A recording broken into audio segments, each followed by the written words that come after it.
Malam di kota lama Semarang selalu memiliki nuansa magis. Lampu-lampu kuning redup menerangi jalanan berbatu yang masih mempertahankan kejayaan kolonialnya. Di antara gedung-gedung tua yang berdiri angkuh, ada satu bangunan yang selalu menyisakan tanda tanya. Sebuah rumah tua peninggalan Belanda yang dikenal sebagai rumah Van der Veen. Banyak yang mengatakan rumah itu angker. Tidak ada yang berani mendekatinya setelah matahari terbenam. Menurut cerita, rumah itu dulunya milik keluarga Van der Veen, seorang saudagar kaya yang menetap di Semarang pada abad ke-18. Mereka memiliki seorang putri bernama Elizabeth Van der Veen, seorang gadis cantik dengan rambut pirang panjang dan mata biru yang tajam. Namun nasib Elizabeth berakhir tragis. Pada suatu malam, ia ditemukan tewas mengenaskan di kamarnya dengan gaun putih yang berlumuran darah. Konon, ia dibunuh oleh seseorang yang dekat dengannya. Namun, sampai sekarang pembunuhnya tak pernah ditemukan. Sejak saat itu, banyak yang mengaku melihat sosok wanita bergaun putih berjalan di sekitar rumah itu. Kadang terdengar suara langkah kaki di dalam gedung kosong tersebut, atau suara tangisan lirih yang menyayat hati. Beberapa orang yang nekat masuk, bahkan mengaku melihat bayangan wanita Belanda berdiri di jendela lantai 2 memandang keluar dengan tatapan kosong. Pada suatu malam, 3 orang mahasiswa dari luar kota, Dika, Sari, dan Rian, berencana membuktikan sendiri kebenaran cerita ini. Mereka tertarik dengan kisah mistis kota lama dan ingin menjadikannya bahan untuk konten YouTube mereka. "Apa kalian yakin mau masuk?" tanya Sari dengan nada ragu. "Kita cuma lihat sebentar ngerekam suasana, terus keluar," jawab Dika, pemimpin kelompok itu. Rian yang paling skeptis hanya tertawa. "Hantu itu cuma mitos. Udah, ayo kita buktikan." Mereka bertiga mendekati pagar besi tua yang mengelilingi rumah itu. Dengan hati-hati, mereka melangkah masuk melalui celah yang sudah lama terbuka. Begitu kaki mereka menginjak halaman rumah, hawa dingin langsung menyergap, meskipun malam itu cuaca cukup hangat. "Rasanya aneh," bisik Sari sambil merapatkan jaketnya. Mereka berjalan perlahan menuju pintu utama yang setengah terbuka. Dika mengarahkan kamera ponselnya ke sekeliling, merekam dinding-dinding usang yang ditumbuhi lumut. Aroma kayu lapuk dan debu memenuhi udara. Saat mereka melangkah masuk ke dalam rumah, sebuah suara lirih terdengar. Suara seorang wanita yang berbisik pelan. "Wa Arom Benjehir." Ketiganya saling berpandangan. "Apa tadi ada yang bicara?" tanya Rian dengan suara yang tiba-tiba bergetar. Dika menelan ludah. "Itu bahasa Belanda kan?" Sari mulai panik. "Kita keluar aja deh." Tapi sebelum mereka bisa berbalik, tiba-tiba pintu di belakang mereka menutup sendiri dengan suara keras. Brak! Ruangan itu menjadi sunyi. Hanya ada suara napas mereka yang tertahan. Dan di ujung lorong samar-samar sesosok wanita bergaun putih mulai muncul dengan mata kosong menatap mereka. Pintu besar yang menutup sendiri membuat dada Dika, Sari, dan Rian berdegup kencang. Mereka terpaku di tempat, tidak berani bergerak sedikit pun. Cahaya dari senter ponsel Dika bergetar, mengikuti tangannya yang kini mulai gemetar. Di ujung lorong, sosok wanita bergaun putih berdiri.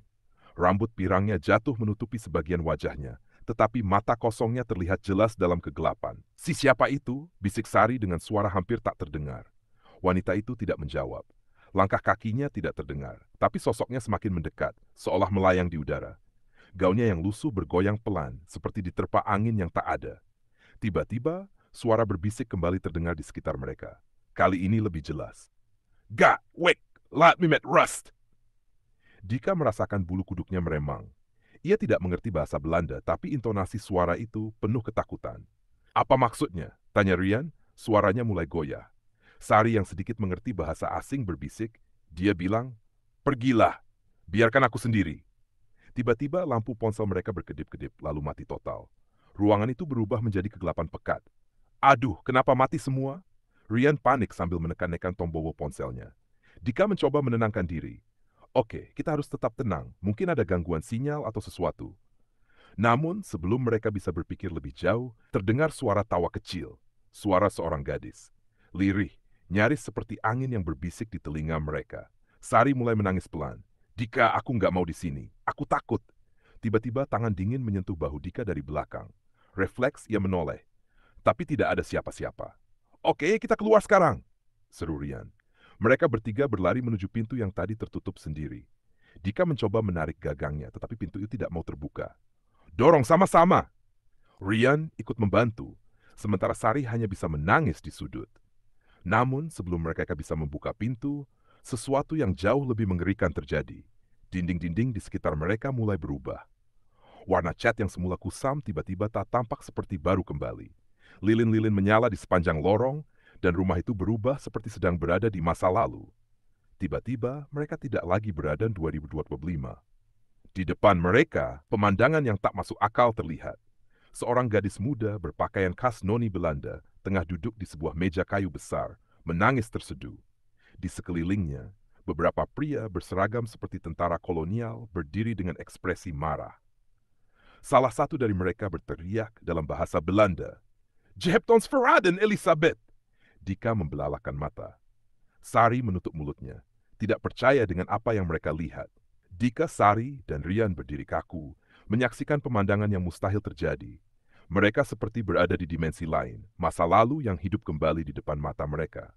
Di tengah ruangan yang kini tampak lebih megah dibanding sebelumnya, seorang gadis Belanda bernama Elisabeth duduk di kursi besar. Gaun putihnya tampak anggun, tapi wajahnya penuh ketakutan. Beberapa pria berseragam kolonial berdiri di sekelilingnya dengan ekspresi keras. "Je hebt ons verraden, Elisabeth. Kau telah mengkhianati kami, Elisabeth." Dika menelan ludah. Apa yang sebenarnya terjadi? Tiba-tiba, Elizabeth menoleh ke arah mereka. Padahal seharusnya mereka tidak terlihat dalam adegan ini. Namun tatapan mata birunya seolah menembus ruang dan waktu. "Lari," bisiknya dalam suara lirih. Seketika, ruangan itu kembali gelap. Lilin-lilin yang sebelumnya menyala tiba-tiba padam, meninggalkan keheningan yang menyesakkan. Angin dingin berhembus melewati mereka, membawa bisikan yang samar-samar terdengar. Sari menggenggam tangan Dika erat-erat. "Aku nggak suka ini. Dika, kita harus keluar." Rian mencoba mengarahkan senter ponselnya, tapi tetap saja tidak ada cahaya yang muncul. "Kenapa ini nggak nyala-nyala?" Lalu terdengar suara langkah kaki di lantai atas. Pelan, tapi jelas. Mereka bertiga menoleh ke arah tangga kayu yang mengarah ke lantai 2. Di atas sana, sosok Elizabeth berdiri, menatap mereka dengan wajah sendu.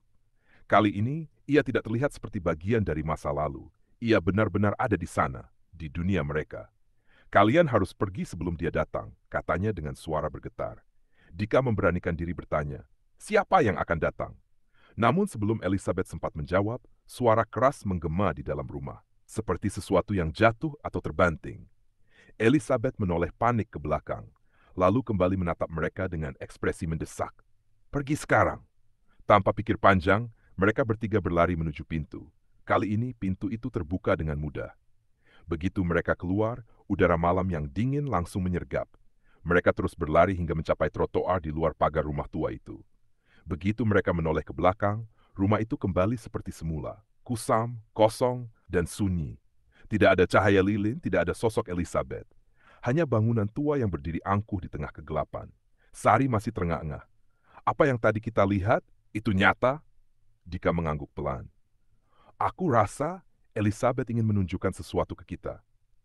Rian menatap rumah itu dengan wajah serius. "Aku nggak yakin kita sudah benar-benar keluar dari masalah ini."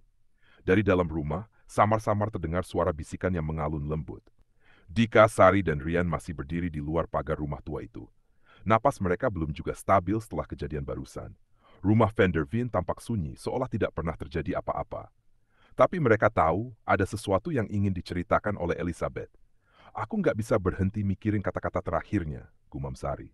"Kalian telah melihat kebenaran." Dika mengangguk. "Tapi kita belum tahu apa kebenaran itu." Rian, yang biasanya skeptis, kini tampak lebih serius.